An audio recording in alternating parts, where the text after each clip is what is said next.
You're listening to Earth Changes Radio, Episode 13. This week, it's a collision course with reality. Today, we speak with special guest Guy McPherson about the drastic and extreme changes happening on planet Earth.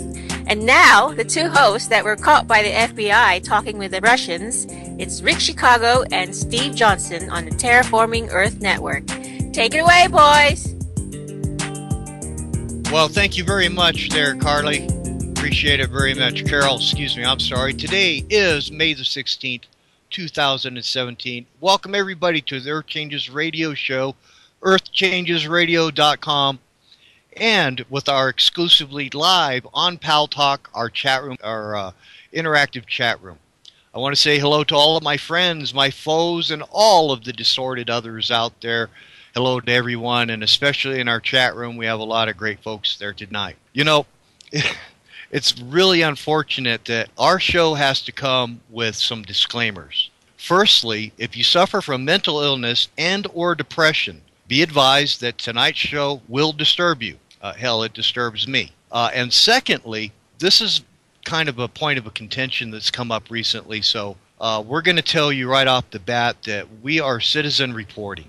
We do not claim to be or have ever claimed to be experts or authorities in any of these topics or subjects. We're all tired of the fake media, and we want to make this very clear to you. This is only citizen reporting. Let me see. What else do we have here? So tonight, we have the opportunity of talking to some of the world's top leading specialists in their fields. And it's very fortunate that as citizen reporting that we can get a hold of some of these people. Tonight we have a very, very special guest with us, Professor Guy McPherson, who is Professor Emeritus of Biological Diversity from the University of Arizona. Nephilim, we're going to have a great show tonight. Welcome. How you doing tonight, bud? Doing fantastic, Earthplay, and certainly got a good rest since last week's show. We seem to be going from strength to strength, but the most important thing is we have so many good guests lined up, and we've got some great guests in the future right here on Earth Changes Radio.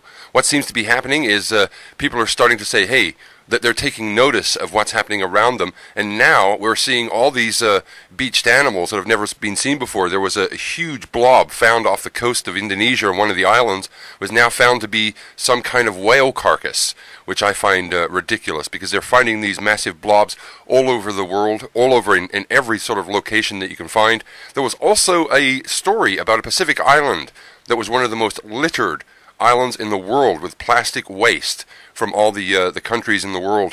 That we seem to be expanding our garbage beyond the borders of just our lands, and that they're now filling up the oceans and poisoning a lot of the sea life. But this is not the people who are doing this.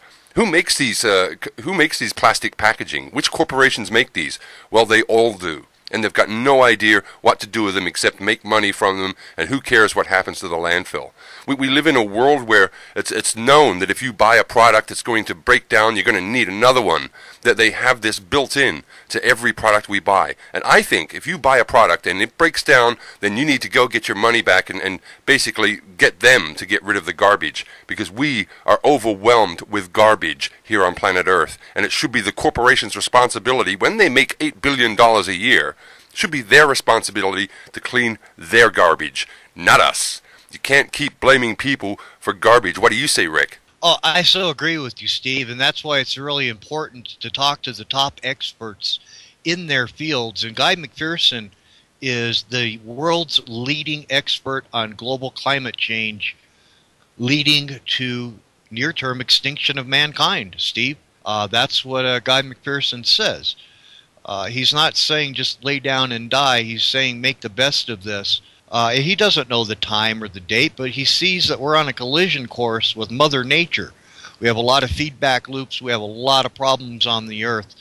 You know, we went from 77 degrees today in Albuquerque, New Mexico, a nice hot summer day, to 45 degrees.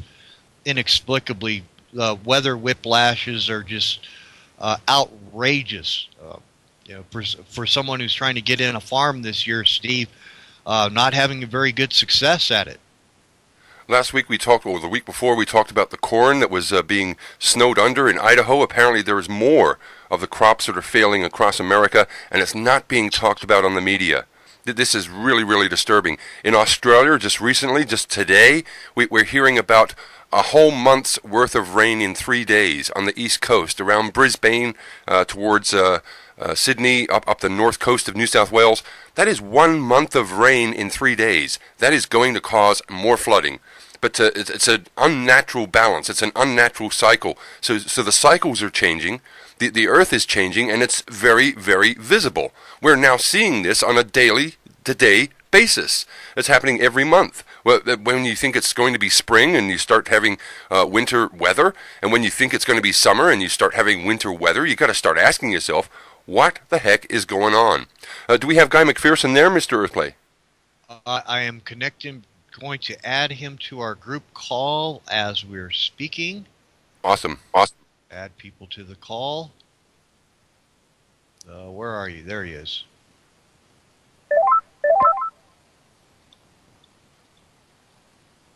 Yeah, I was talking to a relative of mine who is living in Pine Bluff, Arkansas, in the area of Pine Bluff.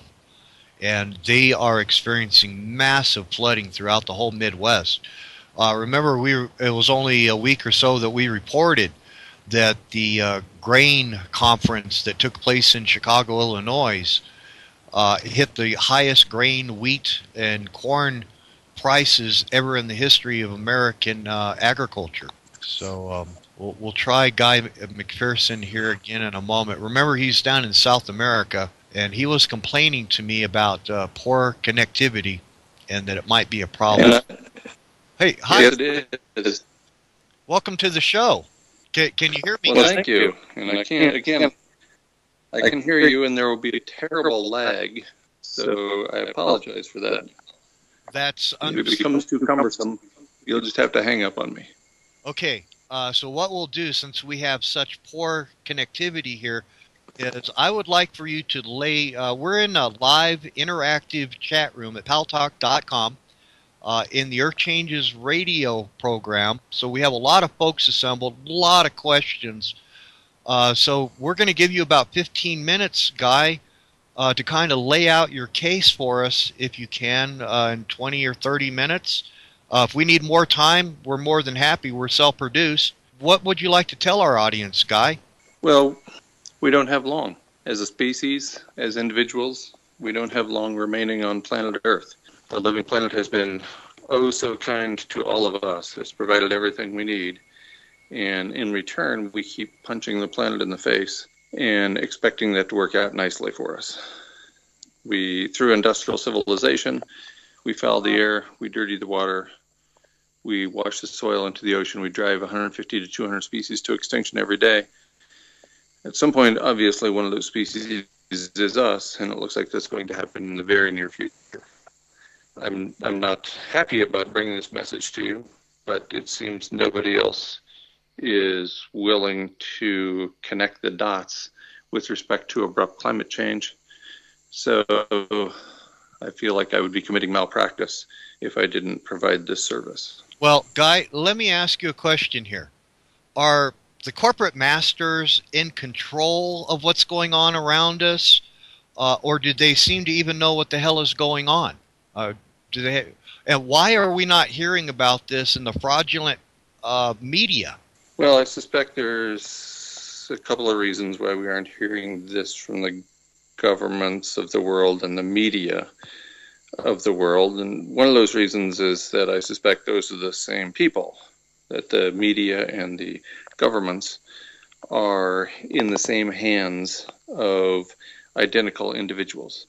There's no money in extinction. You're not going to make any money telling people that they're going to die. You're not going to make any money telling people that our species is on the brink of extinction. Instead, there's a lot of money to be made by telling people that we can have infinite growth on a finite planet, and if we just keep spending, we'll work our way out of every situation. We'll spend our way out of every possible situation. Obviously, that doesn't make any sense. Obviously, anybody who thinks about it for 20 minutes would come to realize that that's absolutely ludicrous. And yet nobody thinks about it for more than a few seconds. So, Okay, it looks like his signal may have dropped out there for a moment. Near-term human extinction. Now, I'm going to need a little bit more collaboration here, Steve. Well, I just hope it's not the Colombian drug cartels who have grabbed his laptop and bundled him into the back of a truck, because that sort of goes on down there. We know that that's a pretty dangerous place to be in South America at the moment. People are desperate around the world. The Somalians are so desperate. They're sending fishing boats out to capture huge boats and some of these industrial tankers. These people have got nothing. They got nothing to lose. Do we have Guy there? Yeah, we have Guy back. Awesome. Sorry about that. Might be the listening post Brava Sierra does not want this message shared with the average American people.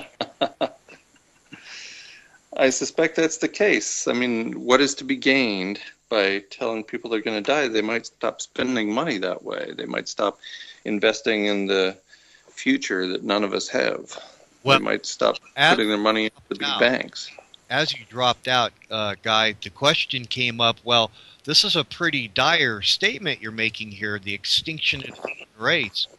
And people just need a little bit more meat on that sandwich to digest this. So, go ahead. Yeah, that's perfectly understandable. I mean, almost nobody else is admitting that humans will be extinct in the near term. There's about a dozen of those people, most of them scientists, who I list in my long essay at the blog Nature Bats Last. But they've all come to this realization relatively recently. So how could that possibly be? Well, I'm a conservation biologist, and the three pillars of conservation biology are speciation, which is how species come into being, what we are preceded by, who our immediate relatives are.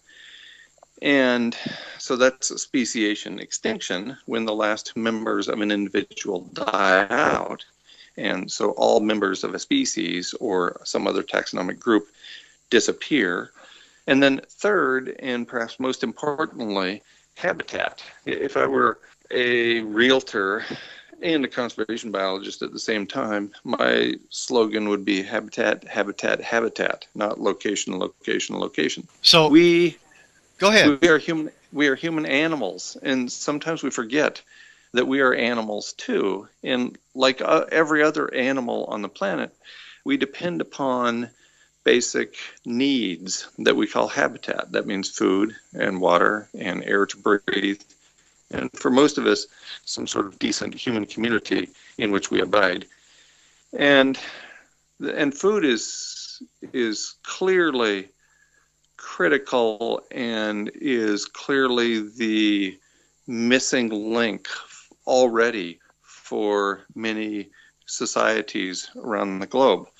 I suspect when civilization reaches its overdue demise, industrial civilization, then the water that no longer comes through the taps will prove particularly problematic for most people within cities, within civilization. City and civilization share a common root word, civitas.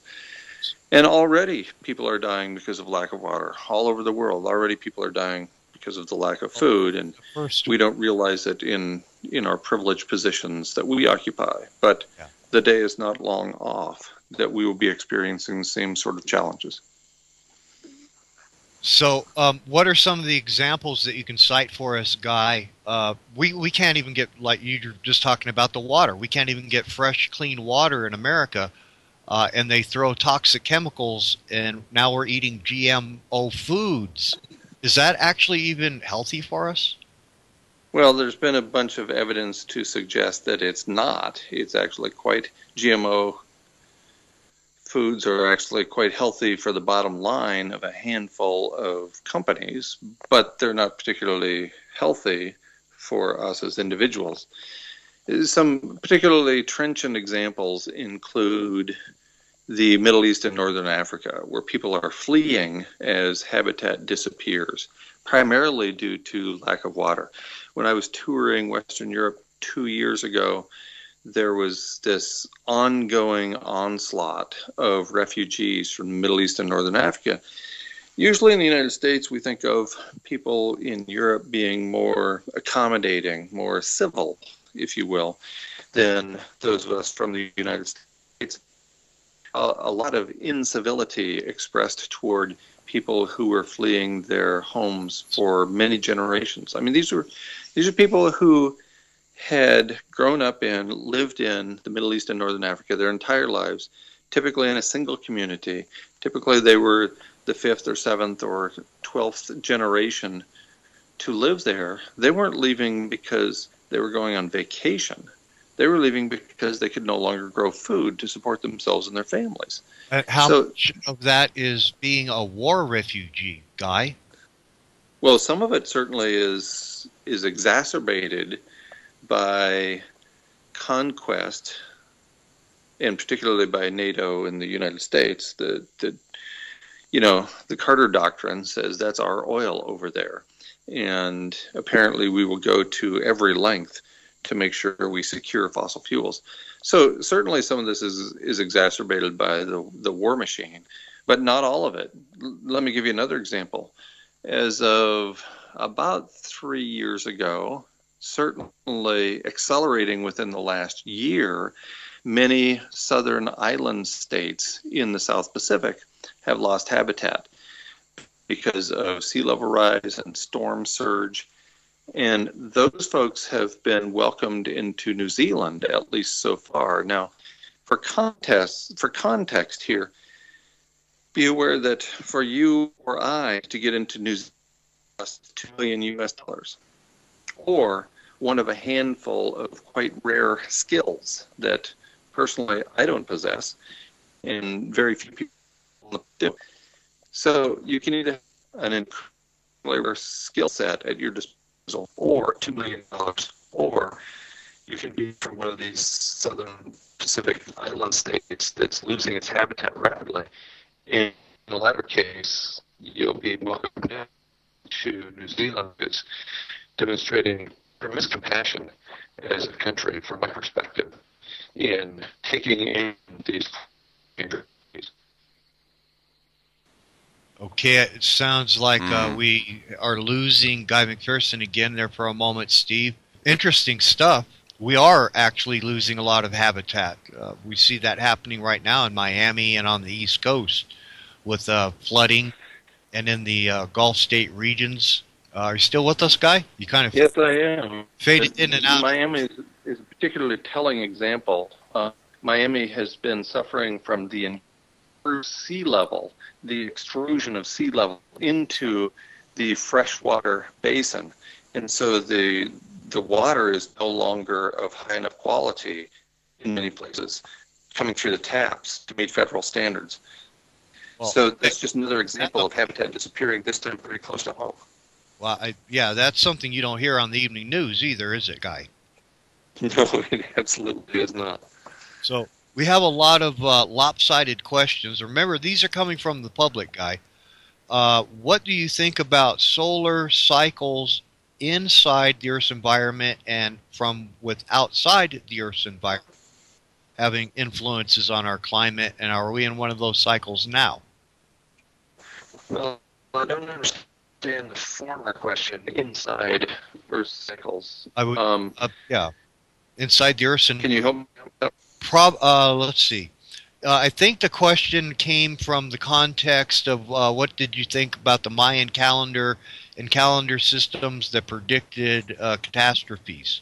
I think was... Well, I don't put all the stock into those sorts of predictions. Obviously, they've failed, and I am commonly lumped in with religious people who use paranormal phenomena or supernatural phenomena to predict catastrophe or some sort of events in the future. And the difference here is that I'm using evidence. I'm actually using scientific evidence rooted in a very conservative process to come up with and connect the dots on loss of habitat for our favorite species. With respect to external solar cycles, yes, there is no question that the sun's radiation increases and decreases over time. Based on the current pattern, we should be headed into an ice age. So it appears that industrial civilization's burning of fossil fuels has overridden the so-called scheduled ice age that we, quote, should be going into. And instead, we're in the midst of an abrupt heating event. Bear in mind that there have been 5 previous mass extinction events. We're in the midst of the 6th mass extinction event on Earth. And of those previous 5, 2 were underlain by rapid heating, 3 by rapid cooling of the planet. And the worst of those extinction events was a result of rapid heating events. The worst of those, in fact, happened about 252.2 million years ago. It's called the Great Dying, when more than 90% of the species on the planet went extinct. We're headed for a similar global average temperature rise in a span of about a decade, at least an order of magnitude faster than the Great Dying occurred. Did you say, or did I mishear this, that we are in an extinction event? We are. Even the refereed journal literature in a paper in Science Advances from July of 2015 concluded that we are in the midst of the 6th mass extinction. Again, pointing out how conservative the refereed journal literature is, other scientists had been writing in books for about 2 decades that we're in the midst of the 6th mass extinction event. The United Nations put out a report in August of 2010 indicating we're driving 150 to 200 species to extinction every day. That was their estimate. And then 5 years later, the refereed journal literature comes along and confirms what has been obvious for a long time, that we are in fact underlying the 6th mass extinction. That industrial civilization itself is responsible for the worst extinction event documented in planetary history.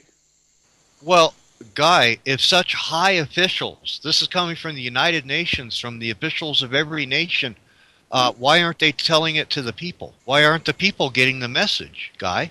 Well, that's a good question. I don't, there is the occasional report.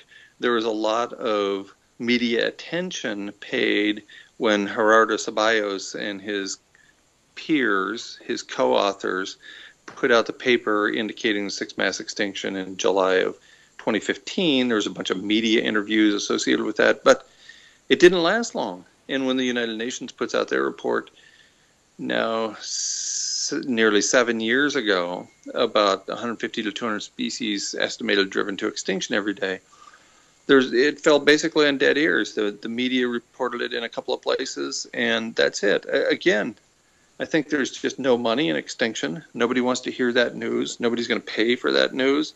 And so we're stuck with a media that is proposing, encouraging shopping instead of coming to grips with the reality that we're in. Guy, is there any possibility that there's maybe fraud or the data is being misunderstood? Are we getting mixed messages, or is it pretty exponential and definitive?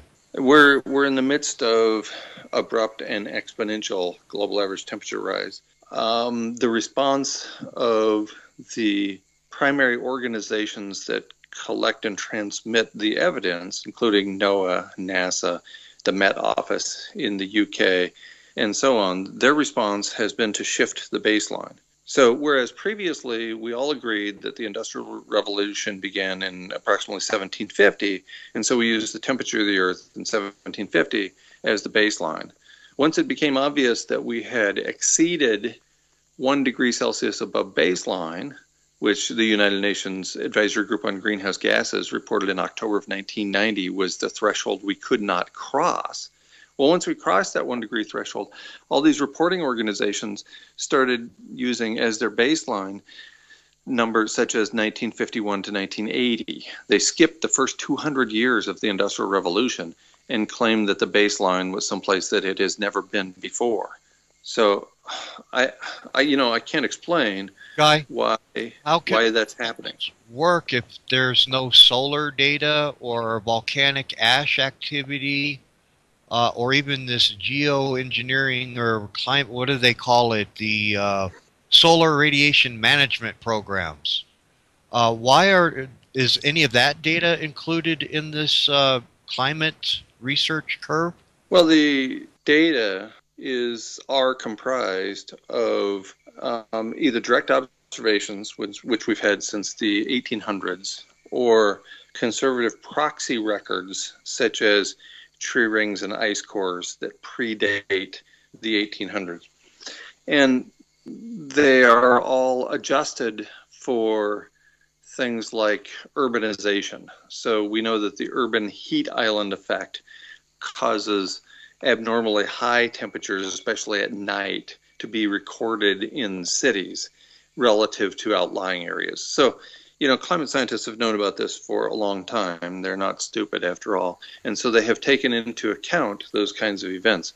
Similarly, Pinatubo in 1987, the big volcano that went off and allegedly cooled the Earth. Well, in fact, it did cool the Earth. It cooled it less than 1 degree Celsius global average, and that lasted a very short period of time, a matter of a few years. And then the heating continued as if there had been essentially no interruption. So, yes, we have abundant evidence that things like solar radiation management, and a proxy for that is Pinatubo and other volcanic events, that this, quote, solar radiation management can cool the Earth for a short time. But the problem with assuming that's some sort of long-term solution is that with all the evidence based on solar radiation management, the heating is even more abrupt after the particulates fall out of the sky. We continue not only on track, but faster than on track, faster than expected, as soon as the so-called cooling event, whatever it is, disappears. So I don't see a lot of hope out there. In fact, I refer to most of these solar radiation management approaches as fantasy technology, and indeed that's what Truthout called them by headline in April of 2014. Guy, here's an interesting question for you. What is the optimal temperature of the Earth? We go through ice ages and melting and ice age. What is the optimal temperature should be? Well, for sustaining civilizations, which depend upon grains grown and distributed at scale, the optimal temperature is about 13.5 degrees Celsius. That's global average temperature. So for context, the global average temperature during an ice age is 12 degrees Celsius. It's not zero. Just because it's, quote, snowball Earth doesn't mean it is frozen everywhere, like as seen, for example, in the movie Snowpiercer. Rather, during ice ages, there is a lot of area in the tropics and subtropics that doesn't have ice. So the global average temperature of the planet is 12 degrees Celsius during an ice age. And the global average temperature of the planet only goes up to about 22 degrees Celsius. Over the course of the last 2 billion years, the temperature has been stable at 22 degrees Celsius longer than it's been at any other temperature. It occasionally dips down and remains stable for a short period of time during an ice age. And there have been 2 or 3 relatively stable periods for short periods of time in the last 2 billion years that were not hothouse 22 degrees Celsius or ice age 12 degrees Celsius. We were in the midst of one of those for several thousand years coming out of the last ice age, starting about 10,000 years ago when we came out of the last ice age. Global average temperature of the planet was about 13.5 degrees Celsius.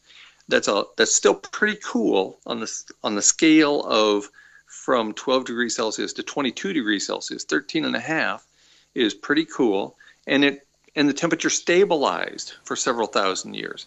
In that cool, stable temperature, no wacky weather, no abundant late freezes or early freezes in the fall, no rainstorms that wiped out crops in the midst of the summertime growing season, at least not at scale.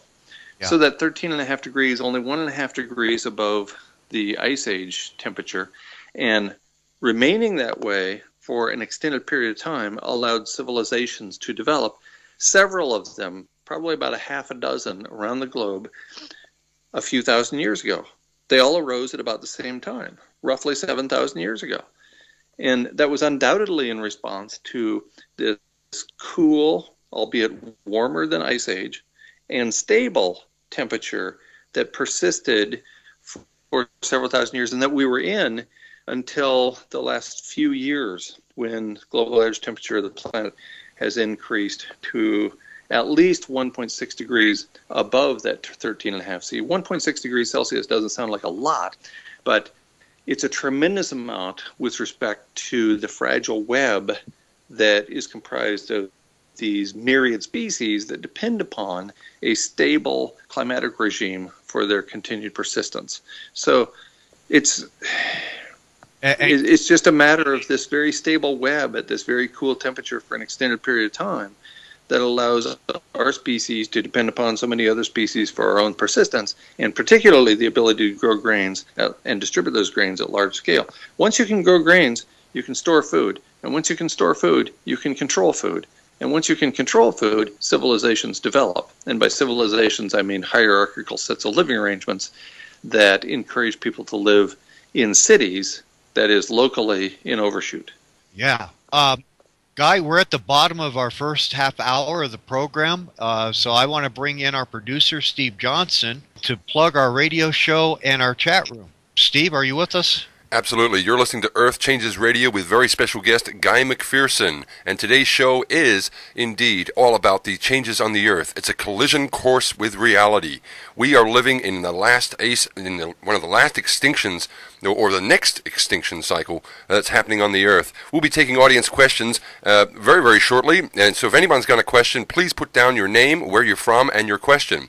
I certainly do have a question to Professor McPherson. This is Steve Johnson, live from Western Australia. And the observation I'm making is that the Earth is deliberately being transformed into a wasted planet. Do you think this is a deliberate plan to terraform the Earth, or is the bottom line just basically corporate greed? I suspect it's corporate greed. You know, unfortunately, you and I are not really in a position to figure that out because we're not the people pulling the strings of empire. We don't have access to the kind of information, to the kind of decision-making, to everything that goes along with the so-called elite destroying the planet. But so we can't know for sure, but I suspect this has a lot to do with greed and where it has taken us, and not much to do with purposely destroying the living planet. I mean, I understand that there's money to be made by chopping down trees. I understand there's money to be made by digging out coal and drilling for oil, and all that plays into our seemingly built-in need for power. But I don't think any of us would actually desire the extinction of our own species. It's one thing to give up the other species on the planet sort of inadvertently without coming to grips with how important they are for our own survival. It's another thing to conclude that we're going to drive our children and grandchildren to an early grave and destroy habitat for our species on the planet because we want to make a few extra dollars. So I suspect there's a lot of not really overt recognition of where this behavior is taking us and has taken us. Instead, I suspect that it has a lot to do with what's built into us in our quest for power, our quest for greed. And it's not a purposeful set of acts that causes us to decide we're going to kill ourselves. We have a question from Energy Supply and Diego Garcia, who would like to know, do you believe geoengineering is playing a part of this extinction cycle? Oh, depends on how you define geoengineering. As far as chemtrailing, as far as spraying, as far as chemtrailing in the skies. Okay. If we take the broad view of geoengineering, to include turning soil over so that we can grow the grains, then absolutely. Looks like Guy is fading out on us again, all the way from Belize, South America. He'll join us when he's able to, Steve. Roger that. That's an interesting question. Looks like it dropped out. Sierra Bravo Sierra's on us, but he'll join us back. We've had these problems before. Well, we're certainly getting to the tough questions there, Earthplay. And we certainly have a few questions from the people. We got one from Paul in Ohio. We got one from Whoopsie-Daisy in London. We've got a lot of questions that the people would like to know, and certainly that there's no better person to answer those than Professor McPherson. I also want to ask him about one of the world's largest habitats, which we all know is the Antarctic. I mean, what do we actually know for a fact is going on in the Antarctic region? Right. There's a lot of speculation on the internets. I always say that. There's a lot of talk on the internet. There's a lot of talk about Antarctica at the moment, and a lot of theories out there, a lot of stories coming out, especially from people like, what's the guy's name? David Wilcock. He's putting out a lot of stuff out there.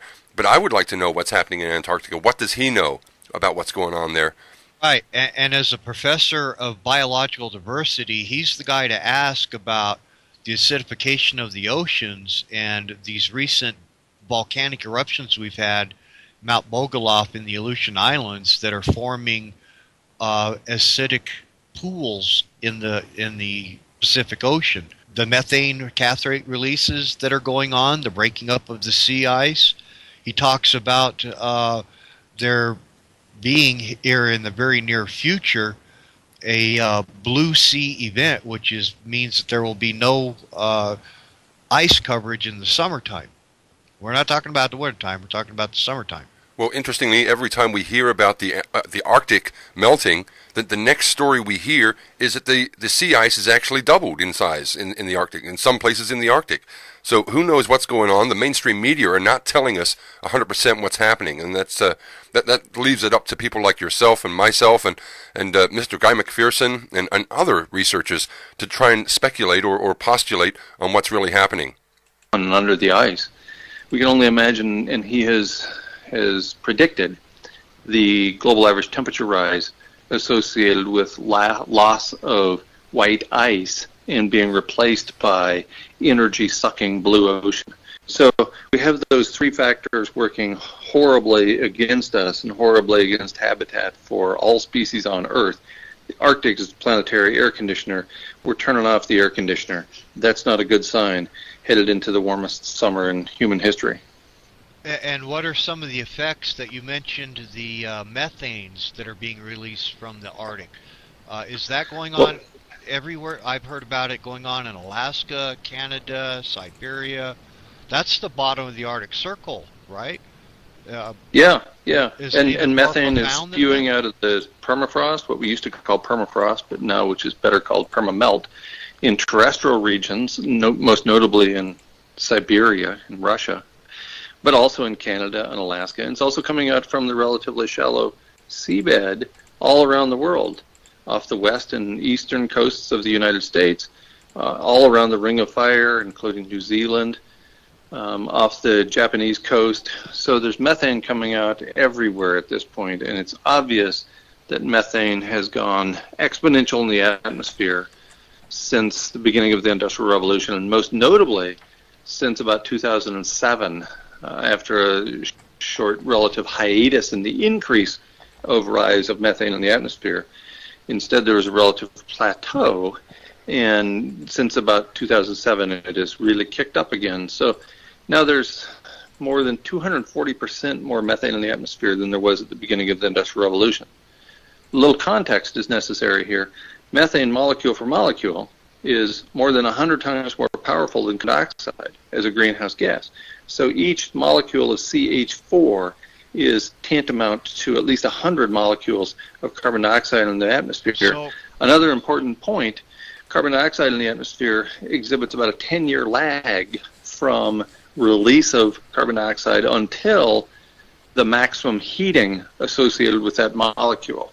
So methane, the heating begins immediately and takes about a year for the methane to be redistributed all around the planet's atmosphere. So the heating from methane is relatively immediate and horrific relative to that of carbon dioxide in the atmosphere. There being large gigaton releases? Has that already occurred? I mean, what are the volumes we're talking about? It sounds like some kind of a displacement going on in the atmosphere. Yeah, I mean, it's pretty evident that there's on the order of about 2,000 parts per billion, which is 2 parts per million. It doesn't sound like it's very much, but 2 parts per million when it's at least 100 times more powerful than carbon dioxide. That means the carbon dioxide equivalent of 200 parts per million. Remember when we thought 350 parts per million were safe, and now we're at 412 parts per million carbon dioxide alone, and 200 more at least for methane equivalent. So we're well over 600 parts per million equivalent, just counting 2 greenhouse gases, and there's a handful of others. Okay, and are those the only problems that we're having in the Arctic? Right, we have these methane releases, we have the permafrost, we have the blue sea. Have we seen that partially, or did you say when that could occur? We have yet to experience a completely ice-free Arctic.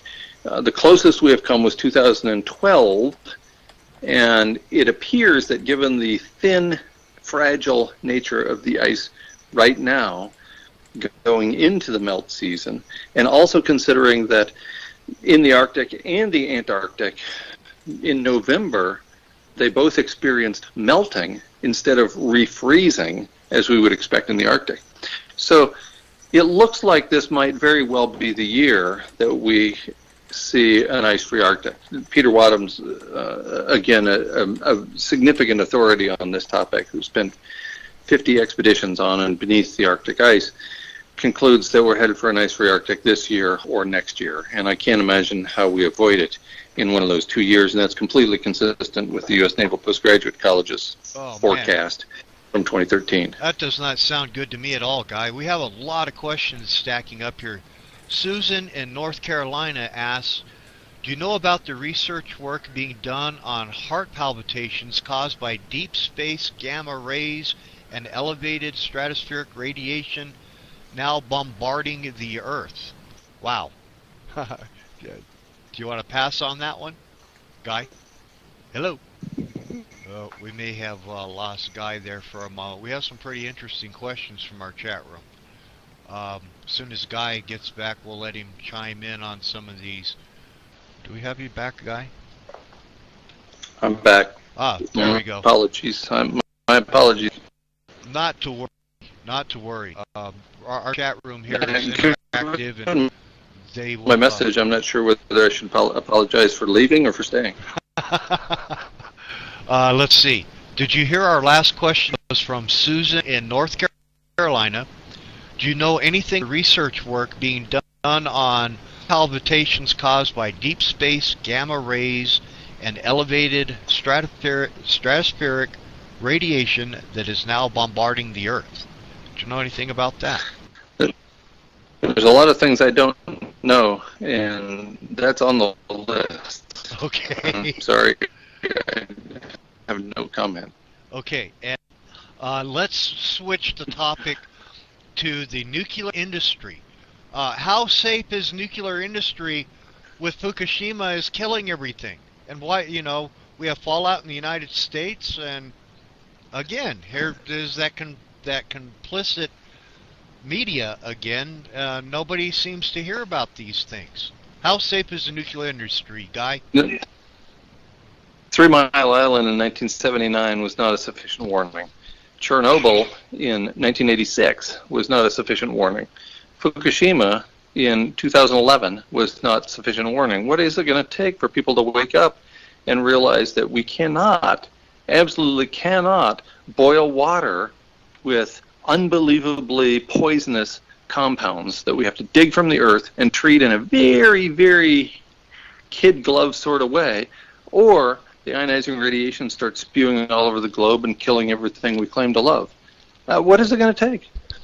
I don't know. So, as a scientist, Guy, tell us what the effects of Fukushima actually are. Can we get the true story? So far, we are seeing the same kind of effects we saw after Chernobyl. We're seeing mutations, lethal mutations, that do not allow continued persistence of a species. What we're seeing in many species including Homo sapiens, for people who were near Fukushima when the meltdown was underway, we are seeing mutations resulting in their offspring, or I should say, and terrible diseases such as cancer afflicting the bodies of those nearby. So, we've been studying this for a long time. Dr. Helen Caldicott is a world authority on this subject, and you read only a little bit of her writing, and that's all it takes to make you realize that we're not playing with fire here. We're playing with something far more toxic than fire. We're playing with something that we never had any reason to touch in the first place. So it's not a surprise to me. Okay, it looks like we have lost Guy. He is cutting in and out. By the time he realizes what I'm saying, it's going to be the end of the show. So we did our best to bring you Guy McPherson tonight. We definitely are going to try to get him back. Next time we get him here in the States, or we get a cleaner connection one of these Tuesday nights, we're going to get Professor McPherson back. Seems like you had a lot of things to say about the things that we discuss in our chat and in this radio show. So I guess that about wraps it up. We'll open the mic here and fill in the last segment of the show with your comments. So you guys are, we tried our best. We tried to bring you a good show. This is just the way that citizen reporting goes. We're not a professional network or a broadcasting studio, but we do our best. We tried to bring you Guy McPherson, and we will, because Guy McPherson and I are actually friends. So he'll definitely be back. So I'm talking to him right now in Skype. We just cannot make the audio-video connection. So all the way from South America, we'll give that another try. And we also lost our Australian feed. So, hey guys, thanks for putting up with us. I loved what we did. What little show we did, we're able to salvage out of all of that mess. Thank you again to Bravo Sierra, and the mic is open.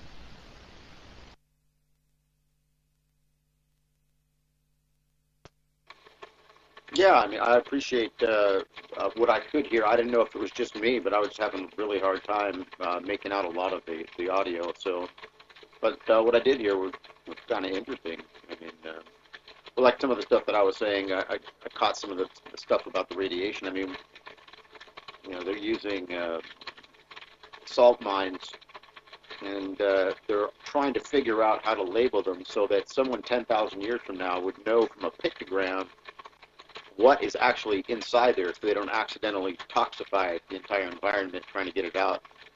That's the kind of waste products those deal with it. Now, Asterisk had said all species begin and end. If it can only identify the human species as the one concerned about it, well, I would say we're concerned about it, or at least I am, because we're part of the ones making it end. It's us doing it. So it's not like there is a million dogs, cats, praying mantises, bacteria, or anything else that has actually had the capability to destroy every piece of life that we know on the planet. We're the first that we know of. Hopefully we don't do it. So I guess that's why I'm concerned about it. Well, even though he's in Belize, and they had a Mayan civilization there, and they still have relics, obviously, and I don't think, the gamma rays and the solar flares are his bag. It would have been interesting to have a question on, what his thoughts were on global economies based on industrial waste production, meaning, constant flow of automobiles and the petrol to go in them, and, fast food, hamburgers, and the methane from the, cattle for that. And, of course, the biggest issue which people never want to discuss is just overpopulation and people having too many children, leading to unsustainability, and that whole, global economy based on this constant, production of self-terminating waste, through technology, whether it's smartphones or automobiles or all the latest devices and all the petrol going into the plastics for that. And if he would actually, even if people knew about this, even if corporate media would pump this out, which of course they won't because it's against their agenda to sell their news and their newspapers and the products in them, if people actually would heed this and stop, or if it's just a crash that cannot possibly be avoided. So if you do get him back, and I'm not around, please do ask him that, and I will look it up on the radio show when it's uploaded. Mic is open. We actually have Guy calling back in. He's trying his hardest here. Steve Johnson. He is trying to respond to us. Let you know when I'll be in the States, and have a good, looks like July. Okay, good. See how easy that was? Yeah. Do I have somebody? This is Guy. Oh, hi Guy, welcome back. Okay, we're gonna really need to have you back. We have a 1-hour program, but we put this out on YouTube as well, and we have a fantastic editor. It skipped out. We were talking about Fukushima. Did you want to continue the conversation, or do you want to come back at another time? It's totally up to you. Why don't I come back at another time? It looks like I'll be touring the States in July, okay. And I'll have obviously have a better connection there. Okay, that's great. We have a chat room full. We have 31 people here trying to ask you questions. So you're a fantastic guest. You're very informative, and thank you for your time again, Guy. Thank you, Steve. I appreciate it. Yeah, this is from Albuquerque. Sorry for the bad connection here. Yeah. Okay, Guy. Thank you. Oh, sorry. All right. Good night. We'll catch you another time. Okay, there it is. We really tried to pull it through, but unfortunately it didn't happen this time, but it will happen in July. We'll have him back. So we're going to go back to open mic. Thanks everybody for being patient with us. That's what happens when you try to put together a live program. So thank God that we have a fantastic editor, and thank you, Nephilim70. You're next on mic. Well, sir, I just want to thank Guy McPherson, Professor Guy McPherson. I want to thank EarthPlay for all the hard work in trying to get that call happening. But it was indeed the biggest problem we have is the internet connection in South America.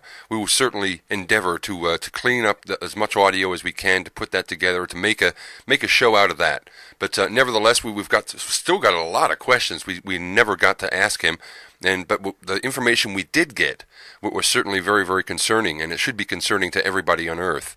It appears that it is global greed, it is the global corporations that are hastening the Earth changes, that are indeed exacerbating the situation on Earth, including all the cycles of the Earth and the cycles of the cosmic climate that we live in. But nevertheless, we will do our best right here on Earth Changes Radio to get the information to you. Go ahead, EarthPlay. Yeah, Stephen, I want you to continue rolling tape. Keep rolling tape, because I want this to be edited into the end of our interview with Guy McPherson, whatever we're able to salvage from that interview. And I would like to include our Pal Talk audience in one of our videos that we put out on YouTube. So come out over, get your hands up, and let's come up to the microphone. I want to hear your comments. How you feel about a doctor coming out and giving you a terminal diagnosis that humanity will not be. He would be surprised if we're all here 10 years from now.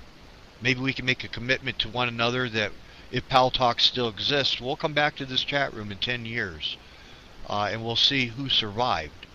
But I would be interested, how do you feel in the chat room, having heard as little as we did from Professor McPherson, getting a diagnosis that's terminal? So keep the tape rolling, and I'd like to hear some of the comments from some of our chat participants. Thanks for being here tonight. Oh, come on. You guys chatter like chipmunks when we're not trying to get some content. This is kind of important to us all, folks. I didn't get to ask him about other things. We have a lot of questions. I have a lot of concerns right now about the volcanic activity and how it is starting to change the Earth's environment. Wanted to ask him about Paul Laviolette. I started it, when we had our commercial interruption there, about the changing jet streams. The first time in our meteorological record keeping and gathering that the northern jet stream has crossed the equator.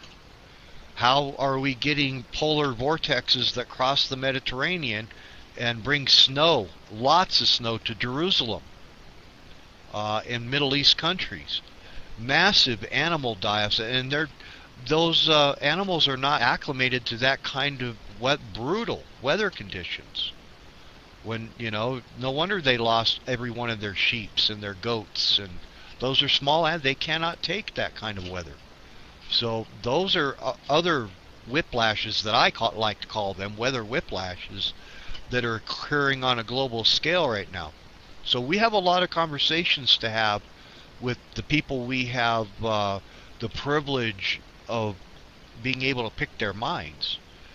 Dane Wigington is coming up very shortly, and we want to get Arnie Gunderson in here for an update on Fukushima and what's going on with the nuclear industry. Levi Halevi. So we have a lot of things planned. I guess we don't even have to wrap this into the back of the audio, Steve, because nobody wants to participate. That's nobody. I see the shyness of wanting to be on, not wanting to be on the radio, but that's just showbiz. Go ahead, Steve. Well, that's the way the cookie crumbles, Mr. Earthplay, but the one thing I didn't hear, and the answer that I would have liked to get, was what does he know about Antarctica? That was when I dropped out of the call. I didn't get his answer on that, but of course we can leave that until another time. We can leave that until maybe July and ask him then, if we're still around. We're forgetting that there's also things called black swan events, things that happen out of the ordinary, just suddenly out of the blue, that nobody can predict, nobody can foresee. And whether or not a black swan event has been put into these equations as to whether or not the life here on Earth can sustain itself. It was very interesting that one of the speakers we heard just earlier, one of the audience members, mentioned the population. A black swan event is an event that nobody can predict, that happens out of the blue, that is inexplicable. Yeah, like a massive asteroid that nobody saw, that comes in and just...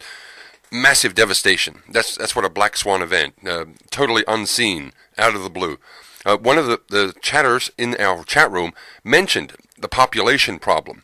Now, I would like to quote from John Lennon in the 1960s that actually said, there is no problem with the population on Earth. The biggest problem is the distribution of the resources we have here on Earth, because it's not being distributed fairly. It's only being distributed according to the market value. So that's the interesting thing. There's not a population problem. We've got enough room here on planet Earth for another billion people. We've got enough food to feed another billion people. We've got enough money to look after, to educate, to clothe, house, and look after another billion people. It's just not being organized. It's not being managed. It's not being governed properly by those who we give the opportunity to govern us as people. So these are the failures that we have on planet Earth. They're not failures of people. They are failures of the governments and failures of the organizations who are meant to distribute the resources, to distribute it fairly and distribute it equally, and obviously to distribute it to the people who need it. It is only going to those who can afford it. That's the biggest problem. We look at economics as, that's the way we grow. That's growth. Economic growth is good for the benefit of the society.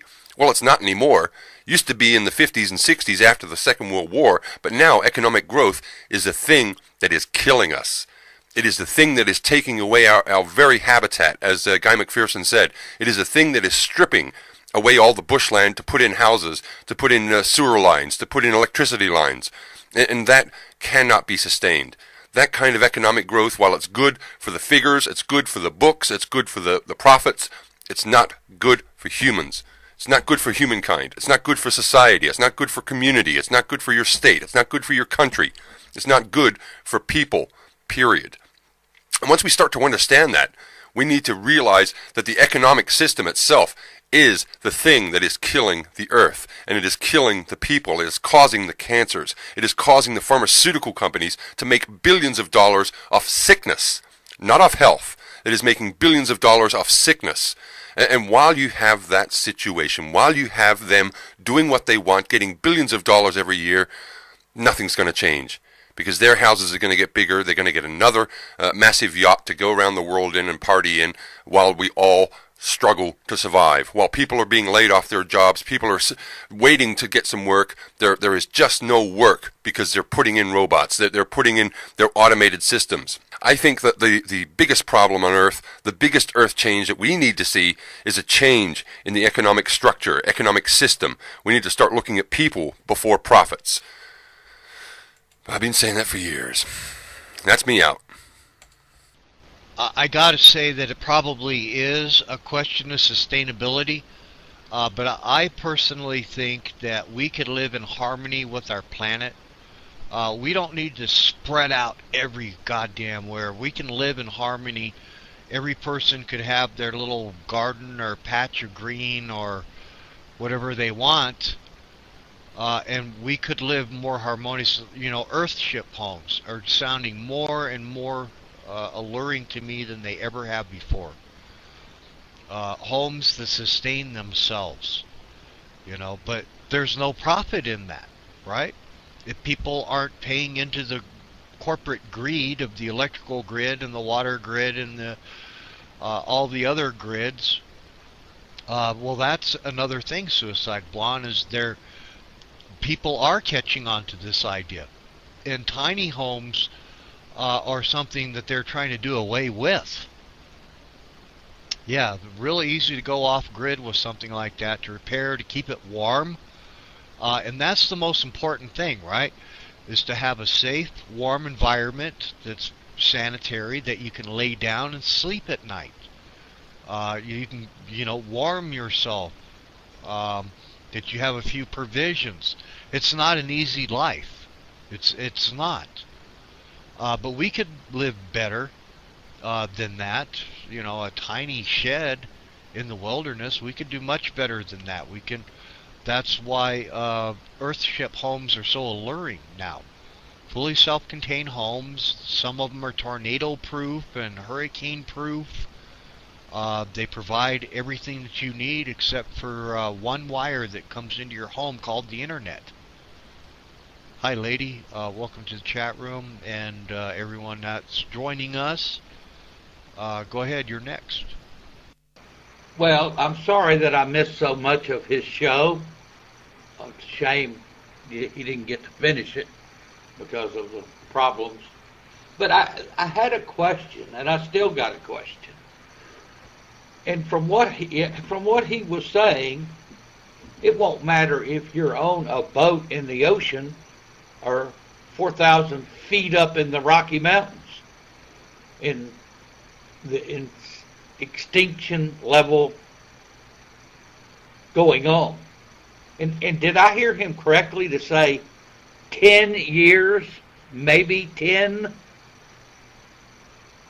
Okay, and what I wanted to ask him was, are there any key species that when they go extinct, since we are part of a food chain, we don't operate independently on this planet. We're part of a chain.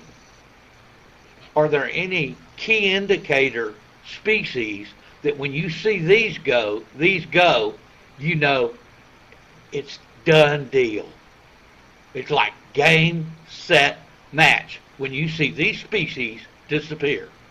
And I really wanted to ask him that, but maybe someone else, maybe Earthplay, Nephilim, or anyone else has an answer to, are there key indicator species that when you see these become extinct, it doesn't matter about the others. In fact, he said that humans would be gone, other species would still be here, but they're further down the chain. They're not up at the top of the chain. And he kind of, at least that's what I thought I heard him say. Well, you've been listening to episode 13 with a very, very special guest, Professor Guy McPherson, and we'll be back next week with another show ready live here on Earth Changes Radio. You've been listening to Steve Johnson and Rick Chicago coming to you live and direct from the Terraforming Earth Network. Thanks for tuning in. Take care. God bless. And bye for now. You can't keep blaming people for garbage. What do you say, Rick? Oh, I so agree with you, Steve, and that's why it's really important to talk to the top experts in their fields. And Guy McPherson is the world's leading expert on global climate change, leading to near-term extinction of mankind, Steve. That's what Guy McPherson says. He's not saying just lay down and die. He's saying make the best of this. He doesn't know the time or the date, but he sees that we're on a collision course with Mother Nature. We have a lot of feedback loops. We have a lot of problems on the Earth. We went from 77 degrees today in Albuquerque, New Mexico, a nice hot summer day, to 45 degrees. Inexplicably, weather whiplashes are just outrageous. For someone who's trying to get in a farm this year, Steve, not having a very good success at it. Last week the week before, we talked about the corn that was being snowed under in Idaho. Apparently there is more of the crops that are failing across America, and it's not being talked about on the media. This is really, really disturbing. In Australia, just recently, just today, we're hearing about a whole month's worth of rain in 3 days on the east coast, around Brisbane, towards Sydney, up the north coast of New South Wales. That is 1 month of rain in 3 days. That is going to cause more flooding. But it's an unnatural balance. It's an unnatural cycle. So the cycles are changing. The Earth is changing, and it's very, very visible. We're now seeing this on a day-to-day basis. It's happening every month. When you think it's going to be spring and you start having winter weather, and when you think it's going to be summer and you start having winter weather, you got to start asking yourself, what the heck is going on? Do we have Guy McPherson there, Mr. Earthplay? I am a special guest with us, Professor Guy McPherson, who is Professor Emeritus of Biological Diversity from the University of Arizona. Nephilim, we're going to have a great show tonight. Welcome. How you doing tonight, bud? Doing fantastic, Earthplay, and certainly got a good rest since last week's show. We seem to be going from strength to strength, but the most important thing is we have so many good guests lined up, and we've got some great guests in the future right here on Earth Changes Radio. What seems to be happening is people are starting to say, hey, that they're taking notice of what's happening around them, and now we're seeing all these beached animals that have never been seen before. There was a huge blob found off the coast of Indonesia, on one of the islands, was now found to be some kind of whale carcass, which I find ridiculous, because they're finding these massive blobs all over the world, all over in every sort of location that you can find. There was also a story about a Pacific island that was one of the most littered islands in the world with plastic waste from all the countries in the world. That we seem to be expanding our garbage beyond the borders of just our lands, and that they're now filling up the oceans and poisoning a lot of the sea life. But this is not the people who are doing this. Who makes these plastic packaging? Which corporations make these? Well, they all do. And they've got no idea what to do with them except make money from them, and who cares what happens to the landfill. We live in a world where it's known that if you buy a product that's going to break down, you're going to need another one, that they have this built in to every product we buy. And I think if you buy a product and it breaks down, then you need to go get your money back and basically get them to get rid of the garbage, because we are overwhelmed with garbage here on planet Earth, and it should be the corporation's responsibility, when they make $8 billion a year, should be their responsibility to clean their garbage, not us. Going to add him to our group call as we're speaking. Awesome. Add people to the call.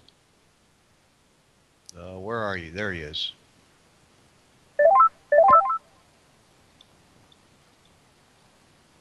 Yeah, I was talking to a relative of mine who's living in Pine Bluff, Arkansas, in the area of Pine Bluff. And they are experiencing massive flooding throughout the whole Midwest.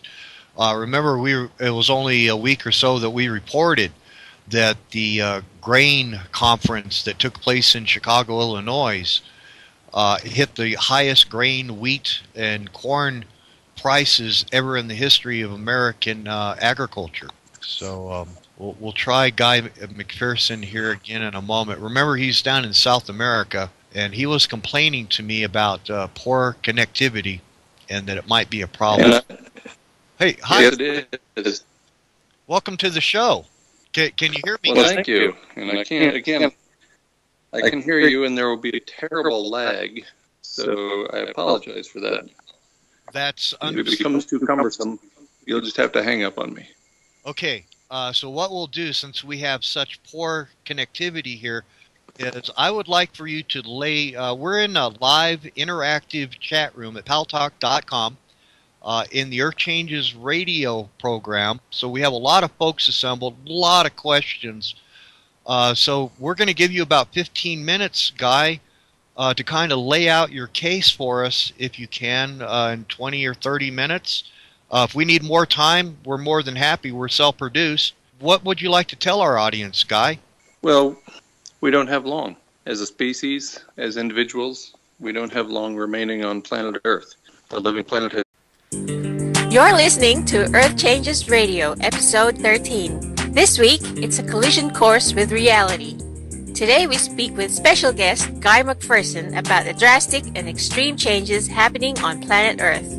And now, the two hosts that were caught by the FBI talking with the Russians, it's Rick Chicago and Steve Johnson on the Terraforming Earth Network. Take it away, boys! Well, thank you very much there, Carly.